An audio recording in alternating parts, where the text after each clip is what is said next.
This is Pakistan. معلومات ku saabsan wadanka Pakistan.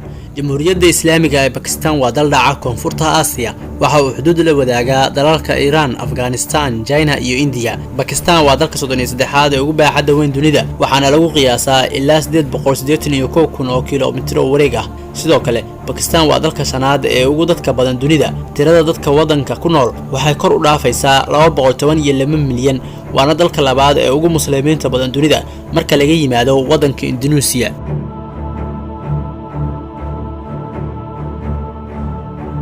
Pakistan waa dalkii ugu horeeyay dunida oo sheegta jamhuuriyad Islaami ah oo rasmi ah. Dalku waa dal ay ku nool yihiin qowmiyado badan oo kala af ah, waxaana ka mid ah Punjabiga oo ah tan ugu badan, Bantushka, Sindiska, Muhajiris iyo kuwa kale. Luqadaha looga hadlo ee rasmiga ah waa Ingiriiska iyo Urduga. Waxaase jira luqado gudaha ah sida Punjabiga, Bantushka iyo kuwa kale. Karachi waa magaalada ugu weyn dalka, halka Islamabad ay tahay xarunta dalka looga arrimiyo ama caasimadda. Pakistan waa dal aan dhaqaale badan lahayn, waxa dhaqaaluhu wadanku gaaraya 313 bilyan. Dhanka ciidamada Pakistan waa dalka lixaad ee ugu ciidamada badan dunida.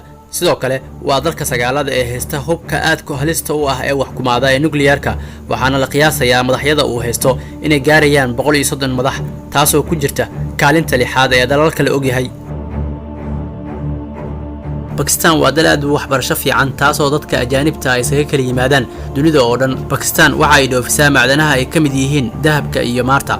Dhaqaalaha dalka badankiisu waxa uu ka soo xaroodaa beeraha, warshadaha iyo adeegyada kale ee caadiga ah. Wadanka Pakistan waxa uu dagaal deegaaneed kala dhaxeeya wadanka ay isku dadka yihiin ee India, kaasoo ku qotoma gobolka quruxda badan ee Kashmir. Sidaa awgeed, wadanka dhaqaalihiisa oo dhan waxa lagu qarash gareeyaa kobcinta difaaca dalka. Awoodda iyo maamulka dalku waxa uu hoos tagaa ra'iisul wasaaraha, kaasoo ah madaxa xukuumadda. Imran Khan ayaa ah ra'iisul wasaaraha majaraha u haya Jamhuuriyadda Islaamiga ee Pakistan.